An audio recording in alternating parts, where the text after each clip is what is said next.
Hi everybody, AstroTarotJohn here, and this is your one-card daily draw for Tuesday, April 21st, 2026. And this is the Pagan Tarot and the Eight of Swords from the Pagan Tarot. The Pagan Tarot is nice if you're interested in pagan stuff. Anyone who has studied Wicca or witchcraft will likely enjoy this deck, so you should check it out.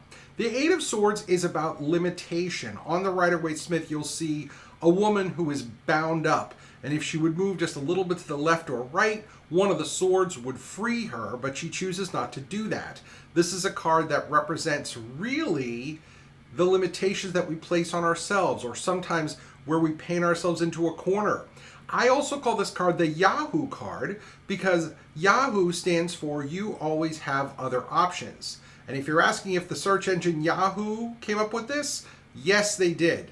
I actually learned that not too long ago, where Yahoo is an acronym that stands for you always have other options. But with the Eight of Swords, if you look at your options and they're not any good, where do you go from there? And that's what we're going to talk about today.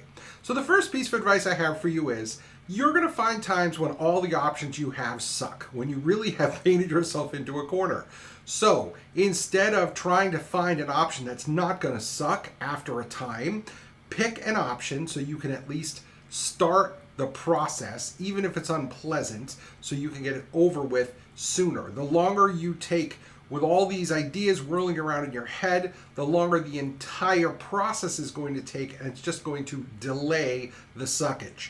So please, if you get to a place where you don't like your options, look once more, then give it up, choose the least terrible option for you, and move forward.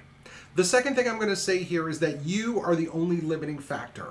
Oftentimes we close off options because we say, no, I will never do that. I have found that saying I will never do something is pretty much irrelevant. I have found myself in situations in my life where I've said I'll never do that, and then I end up doing it. One famous example is when I was in grad school. Before I got married, I said I would never teach high school. I graduated, I got married, and I started teaching high school, and it turns out that I really enjoyed it. So please, you are the only limiting factor. Keep that in mind when making decisions. Finally, you need to break free from what I call analysis paralysis. Some people will convince themselves that they're actually making a decision when all they're doing is going back and forth between their possible options and not actually picking them. So please, do your analysis and then make your decision. But don't sit there in this fugue state of trying to figure out if there's a better option when you've looked at them all and you know what you have is what you have. In any case, I'd like to thank you as always for watching this video. My name is AstroTarotJohn, and I look forward to seeing you across my table soon, whether virtually or in person.